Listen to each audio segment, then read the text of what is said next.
আসসালামু আলাইকুম প্রিয় শিক্ষার্থী বন্ধুরা, তোমাদের সবাইকে ওয়েলকাম করছি হিসাব বিজ্ঞান শেখার অনলাইন প্ল্যাটফর্ম অ্যাকাউন্টিং ইকুয়েশনে।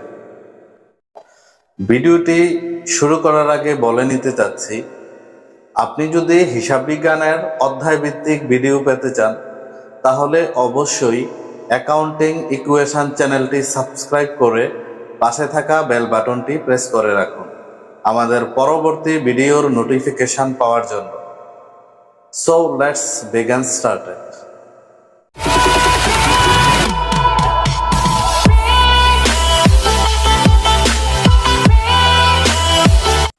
হাই বন্ধুরা, আমি রাশেদ আছি আপনাদের সাথে। Welcome back to accounting equation. শুরুতে স্ক্রিনে দেখে নিব আজকের আলোচনা টপিকগুলো কি কি।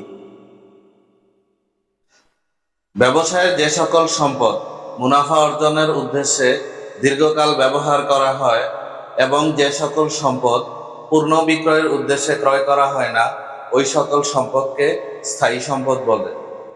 স্থায়ী সম্পদ তিন প্রকার। নাম্বার 1, দৃশ্যমান বা স্পর্শনীয় স্থায়ী সম্পদ। নাম্বার 2, অদৃশ্যমান বা অস্পর্শনীয় স্থায়ী সম্পদ। নাম্বার 3, প্রাকৃতিক বা ক্ষয়িষ্ণু সম্পদ। ব্যবসায়ের যে সকল সম্পত্তির বাস্তবে অস্তিত্ব আছে, দেখা যায় বা স্পর্শ করা যায়, ওই সকল সম্পদকে দৃশ্যমান বা স্পর্শনীয় সম্পত্তি বলে। আসবাবপত্র, দালান কোঠা, ভূমি এগুলো দৃশ্যমান বা স্পর্শনীয় স্থায়ী সম্পত্তির উদাহরণ। ব্যবসায়ের যে সকল সম্পত্তির বাস্তবে কোনো অস্তিত্ব নেই, দেখা যায় না, স্পর্শ করা যায় না, ওই সকল সম্পদকে অদৃশ্যমান বা অস্পর্শনীয় সম্পদ বলে। সুনাম, প্যাটেন্ট, ট্রেডমার্ক এগুলো হচ্ছে অদৃশ্যমান বা অস্পর্শনীয় স্থায়ী সম্পত্তির উদাহরণ। প্রকৃতি হতে প্রাপ্ত সকল সম্পদকে প্রাকৃতিক বা ক্ষয়িষ্ণু সম্পদ বলে। কয়লা, গ্যাস এগুলো প্রাকৃতিক সম্পত্তির উদাহরণ। একটি সম্পত্তি ক্রয় থেকে শুরু করে তা ব্যবহার উপযোগী করা পর্যন্ত সকল খরচের সমষ্টিকে ওই সম্পত্তির ক্রয় মূল্য, অর্জন মূল্য বা মোট মূল্য বলে। একটি সম্পত্তির ক্রয় মূল্য, অর্জন মূল্য বা মোট মূল্য বলতে আমরা তিনটি জিনিসকে বিবেচনা করতে পারি। নাম্বার 1, সম্পত্তির প্রাথমিক মূল্য। নাম্বার 2, সকল প্রকার খরচ। অ্যান্ড নাম্বার 3, সংস্থাপন ব্যয়। সকল প্রকার খরচ বলতে এখানে পরিবহন বা জাহাজ ভাড়া, বীমা, আমদানি শুল্ক, ভ্যাট ইত্যাদিকে বুঝিয়ে থাকে। আরো সহজভাবে যদি বলতে চাই তাহলে আমরা অঙ্কে খেয়াল করব, ভগ্নাবশেষ মূল্য ছাড়া যত খরচ আছে সব খরচই হচ্ছে সকল খরচের সমষ্টি। একটি সম্পত্তি যত বছর ভোগ করা যাবে বলে ধারণা করা হয় তাকে ওই সম্পত্তির আনুমানিক আয়ুষ্কাল বলে।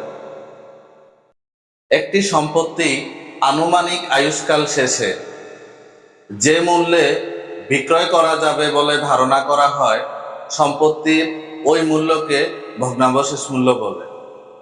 সম্পত্তির অর্জন মূল্য থেকে ভগ্নাবশেষ মূল্য বাদ দিলে যে মূল্য পাওয়া যায় তাকেই অবচয়যোগ্য মূল্য বলে।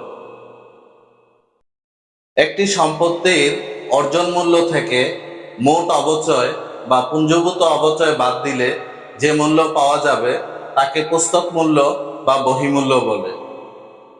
দৃশ্যমান বা স্পর্শনীয় স্থায়ী সম্পত্তির মোট অর্জন মূল্যকে তার আনুমানিক আয়ুষ্কালের মধ্যে বণ্টন করার প্রক্রিয়াকে অবচয় বলে। অন্যভাবে যদি বলতে চাই তাহলে দৃশ্যমান বা স্পর্শনীয় স্থায়ী সম্পত্তি ব্যবহারজনিত কারণে, সময়ের প্রবাহজনিত কারণে, প্রযুক্তিগত কারণে, চাহিদাগত কারণে যে পরিমাণ মূল্য হ্রাস হয় তার অর্থনৈতিক মূল্যকে অবচয় বলে। অদৃশ্যমান বা অস্পর্শনীয় সম্পত্তির মূল্য তার আনুমানিক আয়ুষ্কালের মধ্যে বণ্টন করার প্রক্রিয়াকে অবলোপন বলে। প্রাকৃতিক বা ক্ষয়িষ্ণু সম্পদের মূল্য তার আনুমানিক আয়ুষ্কালের মধ্যে বণ্টন করার প্রক্রিয়াকে শূন্যীকরণ বা নিঃশেষকরণ বলে।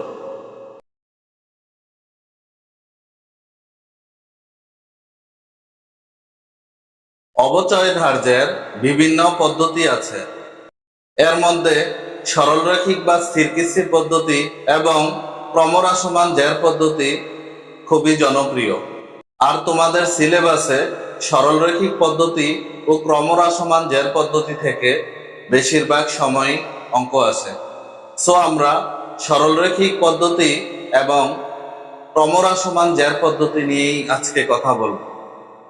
যে পদ্ধতিতে সম্পত্তির অবচয়যোগ্য মূল্যের উপর শতকরা নির্দিষ্ট হারে অবচয় ধার্য করা হয় তাকে সরলরৈখিক পদ্ধতি বলে।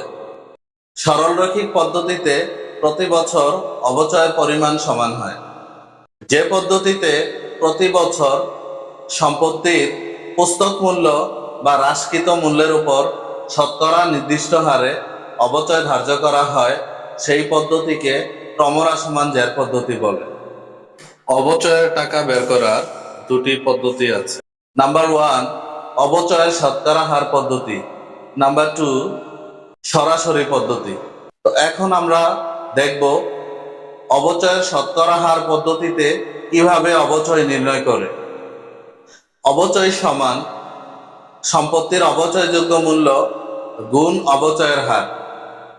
সম্পত্তির অবচয়যোগ্য মূল্য সরলরৈখিক পদ্ধতিতে সম্পত্তির অবচয়যোগ্য মূল্য বের করার ফর্মুলাটি হচ্ছে সম্পত্তির প্রাথমিক মূল্য যোগ সকল প্রকার খরচ যোগ সংস্থাপন ব্যয় বিয়োগ ভগ্নাবশেষ মূল্য। ক্রমহ্রাসমান জের পদ্ধতিতে সম্পত্তির অবচয়যোগ্য মূল্য নির্ধারণের ফর্মুলাটি হচ্ছে সম্পত্তির প্রাথমিক মূল্য যোগ সকল প্রকার খরচ যোগ সংস্থাপন ব্যয়। এখানে একটা কথা বলে রাখি, ক্রমহ্রাসমান জের পদ্ধতিতে সম্পত্তির অর্জন মূল্য এবং অবচয়যোগ্য মূল্য একই রকম হয়ে থাকে। এখন আমরা দেখব অবচয়ের হার কিভাবে নির্ণয় করে। সরলরৈখিক পদ্ধতিতে অবচয়ের হার নির্ণয় করার নিয়ম হচ্ছে 100 ভাগ আনুমানিক আয়ুষ্কাল। ক্রমহ্রাসমান জের পদ্ধতিতে অবচয়ের হার বের করার নিয়ম হচ্ছে 100 ভাগ আনুমানিক আয়ুষ্কাল গুণ 2।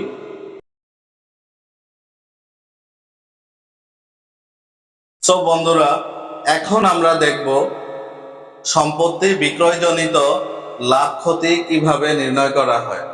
সম্পত্তির বিক্রয় মূল্য থেকে সম্পত্তির বহিমূল্য বা পুস্তক মূল্য বাদ দিলেই সম্পত্তি বিক্রয়জনিত লাভ ক্ষতি পাওয়া যাবে। সম্পত্তির পুস্তক মূল্য নির্ণয় করার নিয়মটি হচ্ছে সম্পত্তির অর্জন মূল্য থেকে পুঞ্জভূত অবচয় বাদ দিতে হবে। সম্পত্তির বিক্রয় মূল্য থেকে যদি পুস্তক মূল্য কম হয় তাহলে লাভ হবে, আর সম্পত্তির বিক্রয় মূল্য থেকে সম্পত্তির পুস্তক মূল্য বা বহিমূল্য যদি বেশি হয় তাহলে ক্ষতি হয়েছে বলে ধরা হবে। অবচয় সারণী বা অবচয় তালিকা প্রস্তুত করার জন্য শুরুতে আমাদেরকে বছরের জন্য ঘর করতে হবে, তারপর সম্পত্তির প্রারম্ভিক মূল্যের জন্য ঘর করতে হবে, তারপর অবচয়ের হার, তারপর সময়, তারপর অবচয়, তারপর পুঞ্জভূত অবচয়, দেন সম্পত্তির সমাপনী মূল্য। এইভাবেই অবচয়ের সারণী বা তালিকা করা হয়। এখন আমরা প্রয়োজনীয় জাবেদাগুলো কি কি আছে একটু দেখে নিব। অবচয়ের অঙ্ক সমাধানের জন্য 3টি জাবেদা দিতে হয়। নাম্বার 1 সম্পত্তি ক্রয়ের জন্য জাবেদা। সম্পত্তি ক্রয়ের জাবেদাটি হচ্ছে সম্পত্তি হিসাব ডেবিট এবং ব্যাংক হিসাব ক্রেডিট। এখানে সম্পত্তির অর্জন মূল্য বা মোট মূল্য দেখাতে হবে। 2 নাম্বার জাবেদা হচ্ছে অবচয়ের জন্য জাবেদা। অবচয়ের জন্য 2টি জাবেদা দিতে হয়। নাম্বার 1 অবচয় হিসাব ডেবিট পুঞ্জভূত অবচয় হিসাব ক্রেডিট। এবং নাম্বার 2, অবচয় হিসাব বন্ধ করার জন্য আয় সারাংশ হিসাব ডেবিট, অবচয় হিসাব ক্রেডিট। 3 নাম্বার জাবেদাটি হচ্ছে সম্পত্তি বিক্রয়ের জন্য জাবেদা। সম্পত্তি বিক্রয়ের জাবেদাটি হলো ব্যাংক হিসাব ডেবিট, পুঞ্জভূত অবচয় হিসাব ডেবিট। সম্পত্তি বিক্রয়জনিত ক্ষতি বা লাভ, ক্ষতি হলে ডেবিট হবে আর লাভ হলে ক্রেডিট হবে, আর সম্পত্তি হিসাব ক্রেডিট। এখন আমরা অবচয় সংক্রান্ত কিছু ইম্পর্ট্যান্ট তথ্য জেনে নিব, যেগুলো থেকে আমরা এমসিকিউতে প্রশ্ন পাব। নাম্বার 1, অবচয় হচ্ছে একটি ব্যয় বন্টন প্রক্রিয়া।